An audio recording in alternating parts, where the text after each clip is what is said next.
चई कमल कमल माण्हू कंदा आहिनि साईं तूं एॾा लख भरे जहाज़नि ते घुमे थो छो थो घुमे इहो बि ग़रीबनि खे ॾे अबा पोइ छा मां पंधु अमेरिका वञा छा कयां खुदारा खुदारा खुदारा ॿियनि खे जीअण ॾियो तव्हां पंहिंजी ज़िंदगी बहितर ठाहिण जी लास्ट कोशिशि सवाल आहे तमामु बहितरीनु तव्हां सां पॉडकास्ट थी लास्ट सवाल मुंहिंजो छा अॻिते लाइ प्लानिंग तव्हांजो इहो आहे को बिज़नेस करण जो पाकिस्तान में या पाकिस्तान शिफ्ट थी अचण जो हिन हवाले सां थोरो ॿुधाइजो यार पाकिस्तान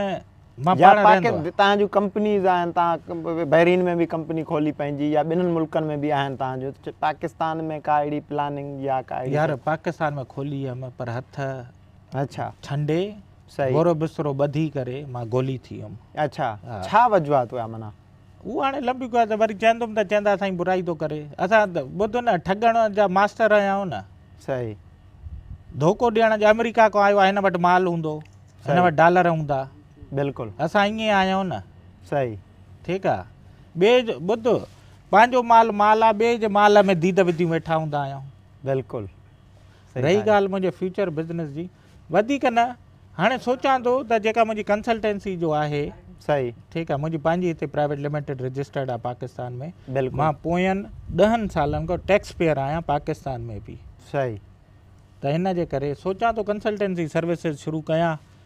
मुफ़्त में सम्झाए थकी पिया मैसेज अची थकी पिया अमेरिका कीअं काफ़ी दोस्त तव्हांखे साईं मैसेजिस बि कंदा रहंदा आहिनि व्हाट्सअप हाणे पैसा वठी करे सर्विसिस ॾींदासीं को मसइलो न आहे अच्छा तमामु बहितरीनु साईं अॼु जो पॉडकास्ट रहियो ऐं ही कारूंझर जा ख़ूबसूरत पहाड़ नंगर जा माशाल्लाह नंगर पार्कर में मौजूदु हुआसीं नंगर जे हिन ख़ूबसूरत शहर में ख़ूबसूरत माण्हू ऐं ख़ूबसूरत शख़्सियत सां अॼु असां इंटरव्यू पॉडकास्ट कईसीं ज़फ़र साहिबु लास्ट में छा नंढिड़ो मैसेज ॾींदा हुए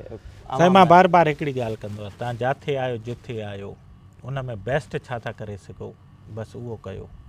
रब ते यकीन हुजे पोइ ॾिसो